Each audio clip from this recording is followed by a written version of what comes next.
शिवाय नमस्तुभ्यम। हर हर महादेव। आज है जेठ महीने का सोमवार और आज हम सुनेंगे जेठ मास के सोमवार को सुनी जाने वाली जेठ स्नान की कथा और साथ ही सोमवार व्रत कथा आरंभ करते हैं। प्रेम से बोलिए विष्णु भगवान की जय।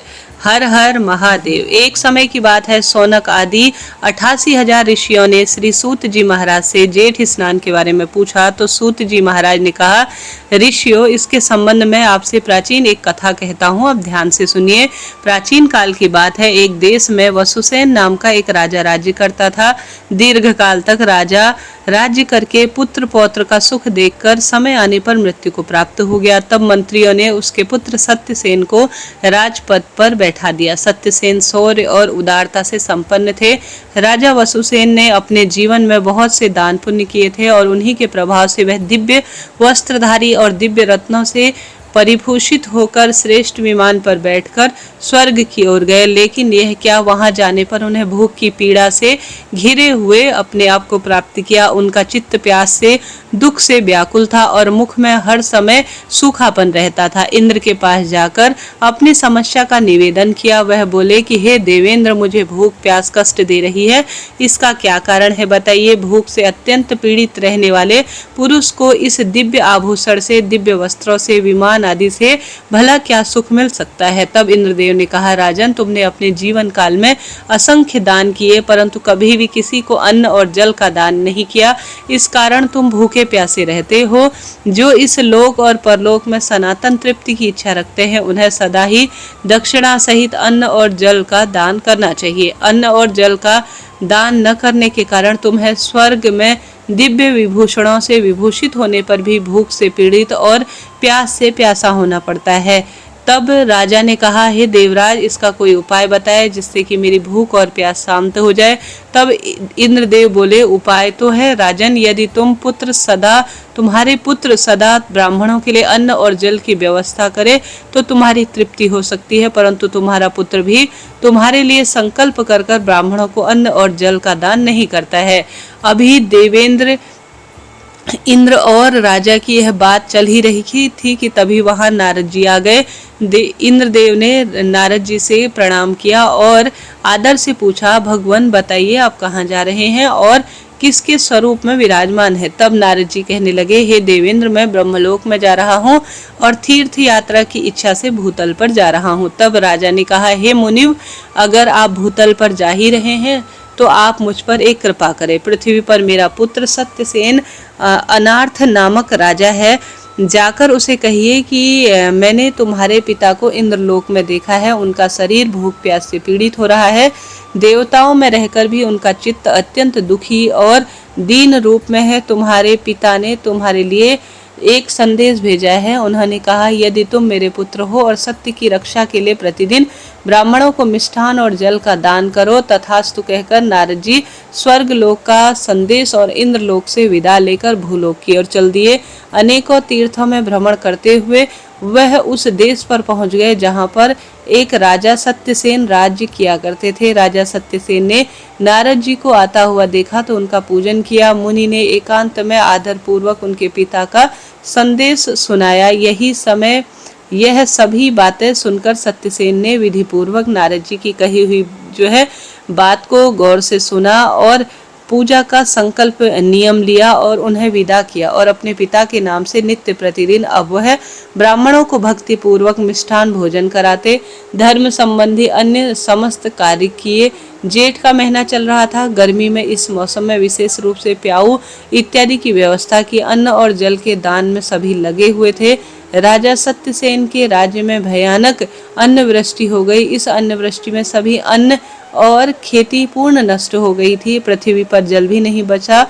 सभी लोग भूख प्यास से बहुत व्याकुल रहने लगे। तब भी राजा इंद्रसेन पहले की भांति ब्राह्मणों को अन्नदान कर रहे थे, लेकिन जब अन्न समापन की ओर होने लगा तो ब्राह्मणों को अन्नदान न कर सके। तब उनके पिता ने स्वप्न में उन्हें दर्शन देकर कहा, हे पुत्र, तुम्हारे रहते हुए स्वर्ग में मैं भूख प्यास से व्याकुल हूँ, तुम अन्न का दान करो, जल का दान करो। यह स्वप्न देखकर राजा को बड़ा शोक हुआ। उन्होंने मंत्रियों से सलाह ली और कहने लगे कि अन्न की प्राप्ति के लिए भगवान शंकर की आराधना करना चाहता हूँ। आप लोग मेरे राज्य की रक्षा करना। तब उन्होंने भगवान शंकर की आराधना आरंभ की। यम नियम से रहते हुए भली भांति आराधना वह करने लगे। पूरा 1 वर्ष हो जाने पर भगवान शिव उनकी तपस्या से संतुष्ट हुए और राजा के सामने प्रकट हुए और बोले कि हे राजन, मैं तुम्हारी तपस्या से प्रसन्न हूँ, तो मुझसे इच्छा के अनुसार वरदान मांग लो। तब राजा ने कहा, हे देवेश्वर, मैं अन्न की प्राप्ति के लिए आपकी आराधना कर रहा हूँ, आप मुझे अन्न प्रदान करें। पृथ्वी पर वर्षा हो जिससे अन्न उत्पन्न हो सके, जल भी बहुत अधिक मात्रा में मिल सके। स्वर्ग में रहने वाले मेरे पिता को आपके प्रसाद से तृप्ति प्राप्त हो।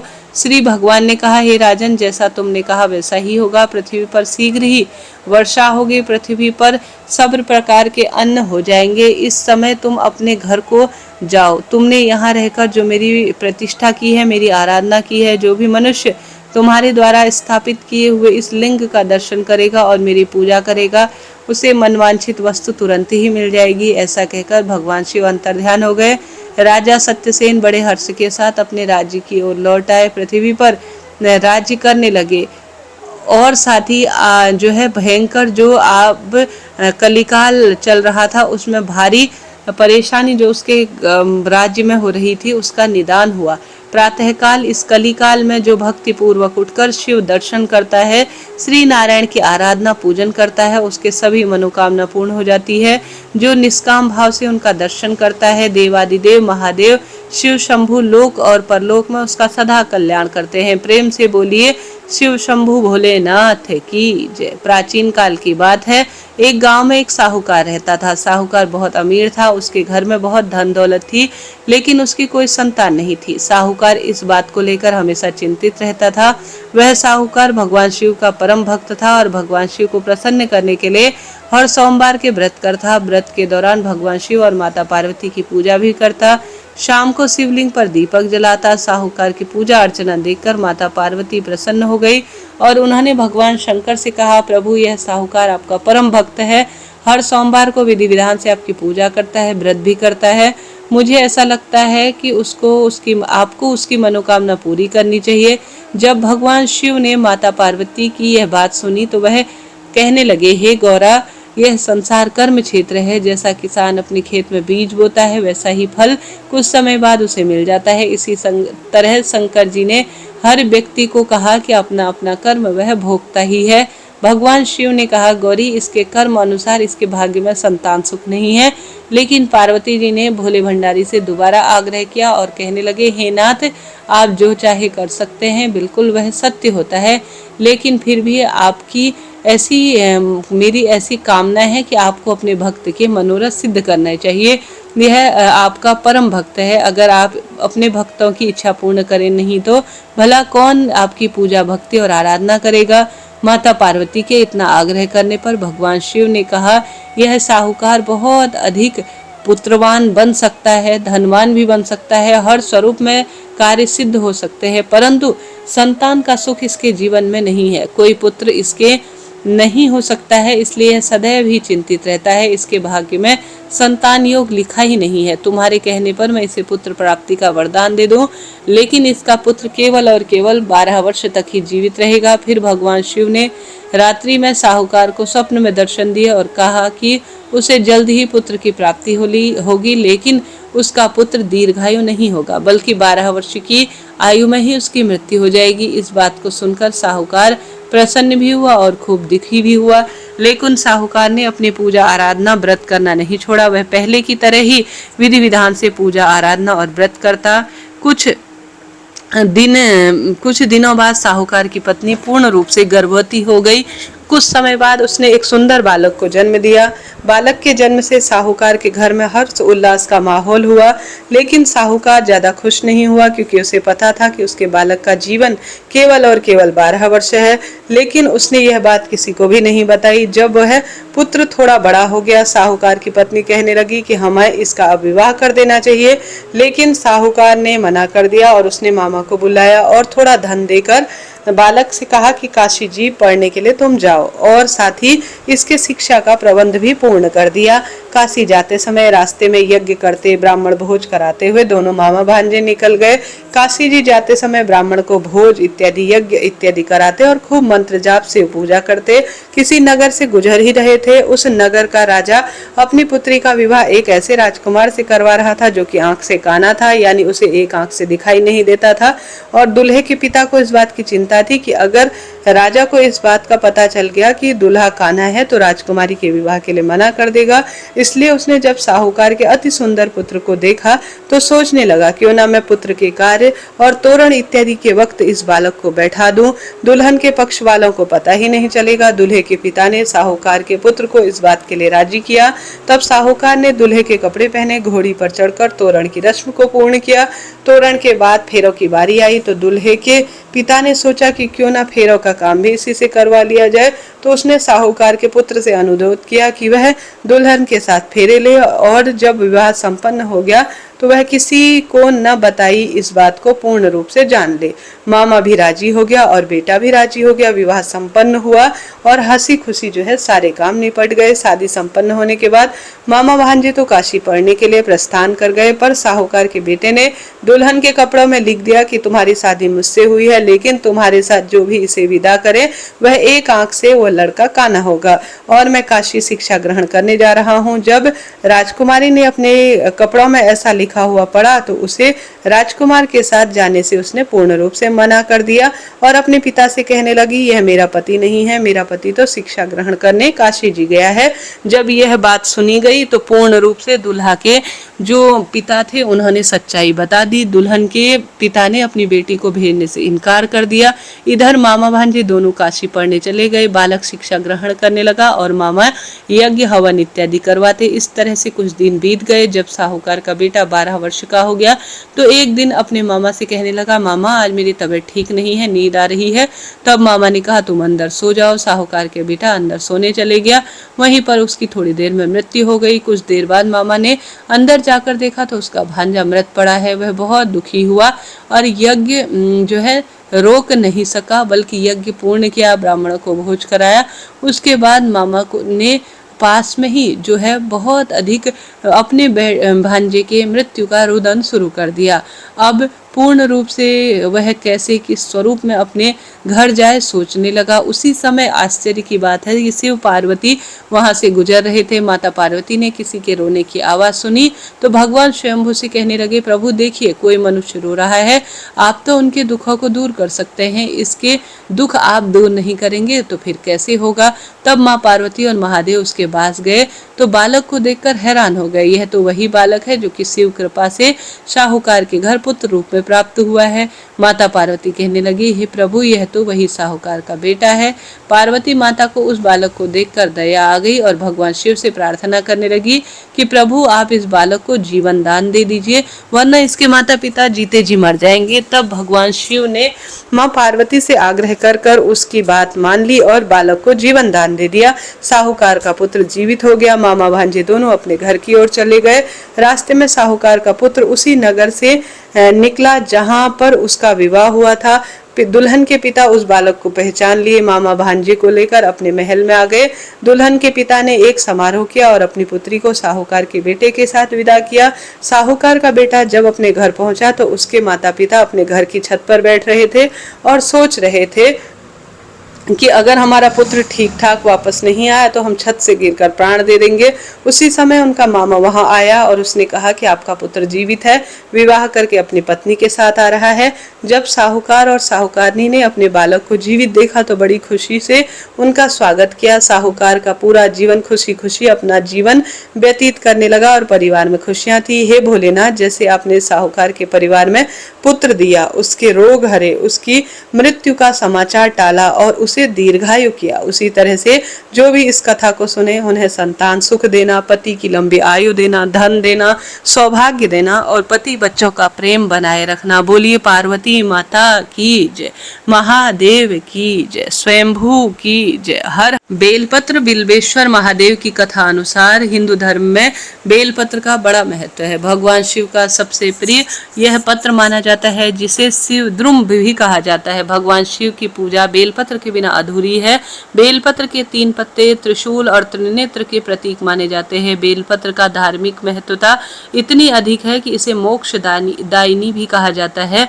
मान्यता है कि किसी की भी अगर शव यात्रा बिल्व वृक्ष की छाया से होकर गुजरती है तो उसे सीधा शिवलोक मिलता है। केवल इतना ही नहीं, बेल वृक्ष को सींचने से पितरों को तृप्ति मिलती है। लिंग पुराण के अनुसार बेलपत्र वृक्ष की जड़ में ब्रह्मा, तने में विष्णु, शाखाओं में ऋषि मुनि और पत्तियों में शिव का वास माना जाता है। इसलिए बेलपत्र अर्पित करना त्रिदेवों की संयुक्त पूजा के फल के समान माना जाता है। लेकिन क्या आप जानते हैं बेलपत्र की धार्मिक महत्वता इतनी अधिक क्यों है और यह भगवान शिव को इतना अधिक प्रिय क्यों है? तो जरूर से सुने। शिव पुराण में वर्णन मिलता है, एक बार देवी पार्वती तपस्या में लीन थी। तपस्या के दौरान उनके पसीने की कुछ बूंद धरती पर गिरी। उन्हीं बूंदों से बेल के वृक्ष की उत्पत्ति हुई। चूंकि बेलपत्र की उत्पत्ति माता पार्वती के पसीने से मानी जाती है, इसी कारण कहा जाता है कि इससे माता पार्वती के अनेक दिव्य स्वरूप वास करते हैं। मान्यता है कि बिल्व वृक्ष की जड़ों में माता गिरजा, तने में माहेश्वरी, शाखाओं में दक्षिणायनी और पत्तियों में स्वयं पार्वती जी का निवास स्थान है। वहीं इसके फलों में कात्यायनी, फूलों में मां गौरी साक्षात रूप में वास करती हैं। इतना ही नहीं, इस संपूर्ण वृक्ष में मां लक्ष्मी का भी बहुत अधिक वास माना जाता है और लक्ष्मी कृपा के लिए यह पूजन अति आवश्यक है। चूंकि बेलपत्र में मां पार्वती का हिस्सा है, इसलिए इसे अत्यंत पवित्र माना गया है और पार्वती शिव को यह बहुत ही प्रिय है। और शिव जी की तो बेलपत्र में बहुत सुंदर प्राण बसते हैं। बेलपत्र को शिव पार्वती की संयुक्त ऊर्जा का प्रतीक भी माना जाता है। इसे भगवान शिव को अर्पित करना अत्यंत फलदायक माना जाता है। कहा जाता है, जो भक्त श्रद्धा से शिवलिंग पर बेलपत्र चढ़ाता है उस पर भगवान शिव शीघ्र प्रसन्न होते हैं और उसकी मन की कामना सिद्ध करते हैं। शास्त्रों में बताया गया है, जो व्यक्ति किसी कारणवश तीर्थ यात्रा नहीं कर पाते, यदि वह परिपूर्ण रूप से बेलपत्र वृक्ष की जड़ में जल अर्पित करता है, उसे संपूर्ण तीर्थों के दर्शन का पुण्य प्राप्त हो जाता है। बेलपत्र का शास्त्रों में बहुत महत्व है। बेलपत्र पापों का नाश करने वाला माना जाता है। मान्यता है कि बेलपत्र चढ़ाने से पापों का क्षय होता है, मानसिक शांति मिलती है, काल सर्प दोष और ग्रह बाधाओं से शांति होती है। आयुर्वेद में बेलपत्र वृक्ष को औषधि माना गया है। बेलपत्र का फल पाचन तंत्र को भी मजबूत करता है और हारी बीमारी को भी दूर करने वाला होता है। कभी भी बेलपत्र अष्टमी, सोमवार के दिन, प्रदोष, मासिक शिवरात्रि, अमावस्या और पूर्णिमा के दिन न तोड़े तो बहुत ही उत्तम होता है। बेलपत्र कई बार प्रयोग में लिया जाता है। एक बार शिवलिंग पर चढ़ाया गया बेलपत्र कई बार धोकर आप काम में ले सकते हैं। शिवलिंग पर चढ़ाई गई बेलपत्र प्रसाद स्वरूप ग्रहण करने से रोग, दोष, कष्ट, संकट और संतान संबंधी परेशानियों से मुक्ति पाने में सहायक है। तो बेलपत्र वृक्ष का सिंचन करें, दीप दान करें, शिवलिंग पर बेलपत्र चढ़ाएं, प्रसाद स्वरूप ग्रहण करें, अनंत अनंत गुना लाभ होता है। जलदान की कहानी अनुसार गया है, एक समय की बात थी, एक जाट था, उसकी नई नई शादी हुई थी।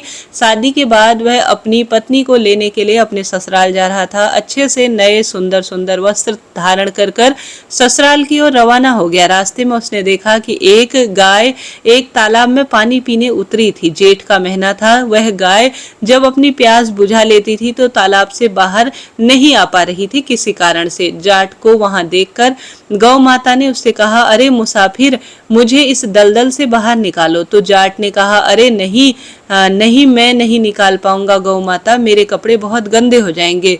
मैं आज पहली बार अपनी पत्नी को लेने ससुराल जा रहा हूँ। गाय बोली, आज निर्जला 11 है और मैं तुझे वरदान दूंगी, तुझे बड़ा फल मिलेगा और तेरे साथ तेरी सारी पीढ़ियां तर जाएंगी। लेकिन जाट नहीं माना। नाराज होकर गौ माता बोली, अगर तू मुझे नहीं निकालेगा तो मैं तुझे श्राप दूंगी कि तू अभी से 8 पहर के बाद गधा बन जाएगा। जाट डर गया और अब और गाय से माफी मांगने लगा, लेकिन तब तक गाय तालाब में पूरी डूब चुकी थी। यह देखकर जाट उदास हो गया।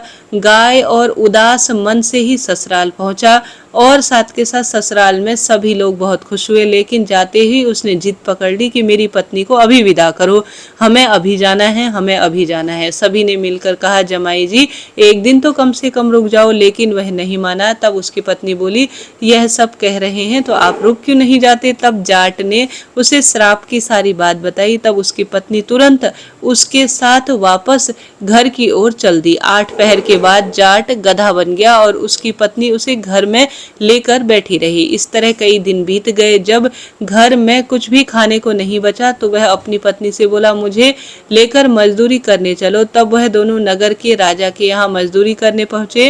राजा के यहाँ खुदाई का काम चल रहा था। वहां पर उसकी पत्नी रोजाना अपने सर पर मिट्टी को रखकर मिट्टी फेंकने जाती थी। सभी मजदूर उसे देखकर बोले, अरे बहन, जब तेरे पास गधा है तो इस बोझ को क्यों रखती है, इसके जो है पीठ पर बोझ ढोकर अपना काम हल्का कर बोझ क्यों उठाती हो।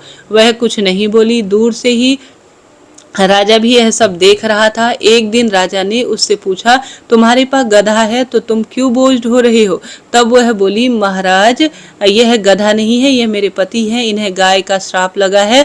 उसने राजा को सारी बात बता दी। तब राजा ने पंडित को बुलाकर उसके हाल जो समाचार थे उसके समाधान के लिए पूछा। तो पंडित जी ने बताया कि राजा जी, इसका तो एक ही हल है कि जिस व्यक्ति ने अपने जीवन में 101 ग्यारस करी हो उसका फल इस गधे को दे दे तो यह मानव बन जाएगा। राजा ने पूरी नगरी में ऐलान कर दिया कि किसी ने भी 111 करी है तो वह अपनी एकादशी का फल इसे दे देता है, तो राजा उसे अपना आधा राज्य दे देंगे। लेकिन पूरी नगरी में ऐसा कोई नहीं था जिसने 101 ग्यारस की हो। किसी ने 1 की थी, किसी ने 11 की थी, किसी ने 21 ग्यारस की थी। तब एक बुढ़िया माई आई और बोली, राजा जी मैंने 101 एकादशी व्रत किया है। तो राजा बोला कि तुम अपनी 11 इस गधे को दे दो, मैं तुम्हें मुंह मांगा इनाम दूंगा। तो बुढ़िया बोली, महाराज मैं धन लेकर क्या करूंगी, मैं आज हूँ कल नहीं, मैं इसे 100 ग्यारस दे देती हूँ, लेकिन एक निर्जला एकादशी को अपने पास रखूंगी।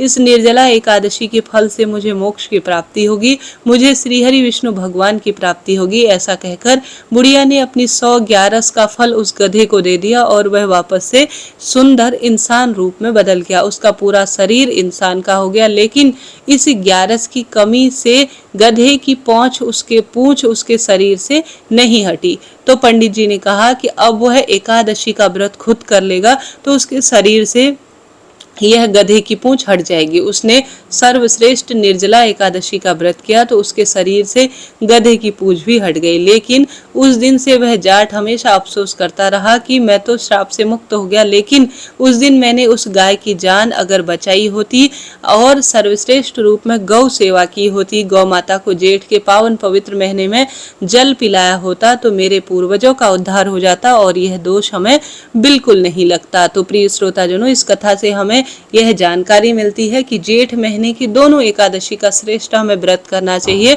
और गौ सेवा करने के साथ साथ गौ माता को जल पिलाना इस महीने सर्वश्रेष्ठ कार्य और सब दोषों से मुक्ति देने वाला होता है। हे गौ माता, हे ग्यारस माता, हे महादेव, आज के दिन जो भी इस कथा को सुने उनके जीवन में पुत्र, विवाह, नौकरी, रोग, कर्ज इत्यादि की परेशानी को दूर करना और उनका सौभाग्य बनाए रखना। प्रेम से बोलिए हर हर महादेव।